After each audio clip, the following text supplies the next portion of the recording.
அமைச்சர் மூர்த்தியை போலவே மதுரை மத்திய தொகுதியில் போட்டியிட்ட பிடிஆர் பழனிவேல் தியாகராஜனும் தோல்வியை சந்தித்திருக்கிறார். மதுரை கிழக்கு தொகுதியில் போட்டியிட்ட அமைச்சர் மூர்த்தி தோல்வியடைந்திருக்கிறார். அதேபோல மதுரை மத்திய தொகுதியில் போட்டியிட்ட அமைச்சர் பிடிஆர் பழனிவேல் தியாகராஜனும் தோல்வியடைந்திருக்கிறார் என்ற அண்மை செய்தியை பார்க்கிறோம். திருமங்கலத்தில் அதிமுக முன்னாள் அமைச்சர்கள் ஆர்.வி. உதயகுமார், செல்லூர் ராஜு ஆகியோரும் தோல்வி முகத்தை சந்தித்திருக்கிறார்கள். மதுரையில் போட்டியிட்ட அனைத்து முன்னாள் அமைச்சர்களுமே தோல்வி முகத்தில் இருக்கிறார்கள். இந்நாள் அமைச்சர்கள் இருவர் தோல்வி அடைந்திருக்கிறார்கள் என்ற அண்மை செய்தியை பார்க்கிறோம். தற்போது மதுரை கிழக்கு தொகுதியின் நிலவரத்தை பார்க்கிறோம். அங்கு தாவேகாவின் கார்த்திகேயன் 1,18,779 வாக்குகள் பெற்று வெற்றியடைந்திருக்கிறார். அமைச்சர் மூர்த்தி அவரிடம் தோல்வியடைந்திருக்கிறார். மதுரை மாவட்டத்தில் உள்ள 10 தொகுதிகளில் 8இல் தாவேகா முன்னிலை வகிக்கிறது.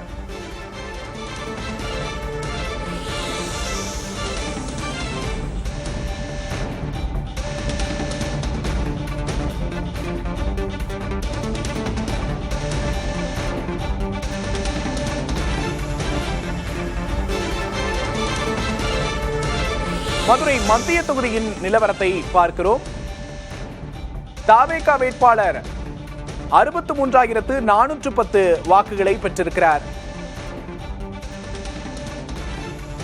மதார் பதூருதீன் 63,410 வாக்குகளை பெற்றிருக்கிறார். அமைச்சர் பிடிஆர் பழனிவேல் தியாகராஜன் 44,286 வாக்குகளை பெற்று தோல்வியடைந்திருக்கிறார்.